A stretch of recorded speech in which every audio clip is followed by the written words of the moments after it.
સુરત શહેરના પર્વત પાટિયા વિસ્તારમાં આવેલ મહેશ્વરી સેવા સદનમાં ગૌ કૃપા કથાનું આયોજન કરવામાં આવ્યું છે।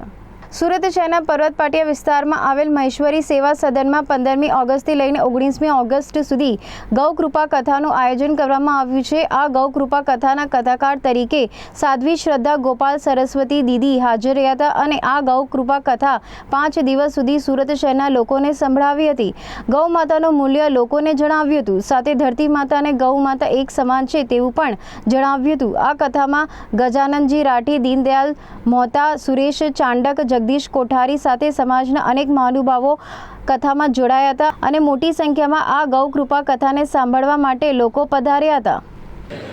जी, हमारे शास्त्रों में सभी देवी देवताओं का निवास गौ माता के तन में बताया है और शास्त्रों में ये भी प्रमाण है कि गाय माता जी के मस्तक पर शिव भोले बाबा का निवास होता है। और हम सब जानते ही हैं कि शिव भोले बाबा नंदी प्रेमी हैं। दुनिया का हर शिवालय आप देख लीजिए तो उसमें नंदी बाबा होते ही हैं और बिल्कुल सम्मुख होते हैं। तो भोले बाबा का नंदी प्रेम तो सारी दुनिया जानती ही है। तो इस हिसाब से श्रावण मास में गौ माता की कथा, गौवंश की कथा निश्चित है कि भोले बाबा को प्रसन्न करने का एक बड़ा सुंदर तरीका है।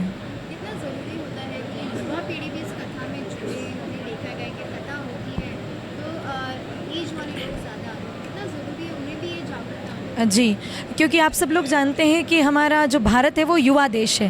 यहाँ पर 60% युवा रहते हैं।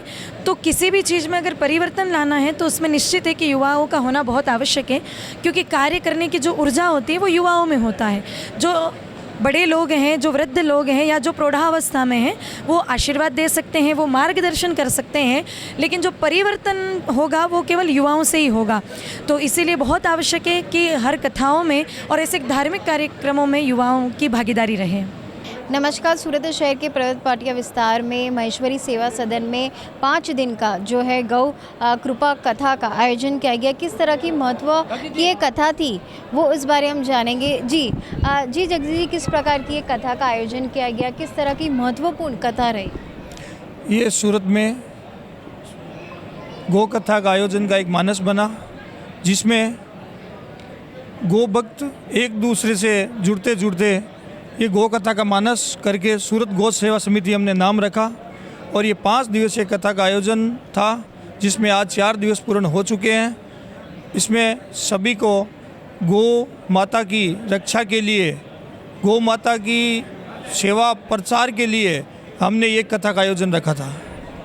कितनी संख्या में लोग आते थे और ये कितना महत्व का हो जाता है इस कथा में हर कोई जुड़े?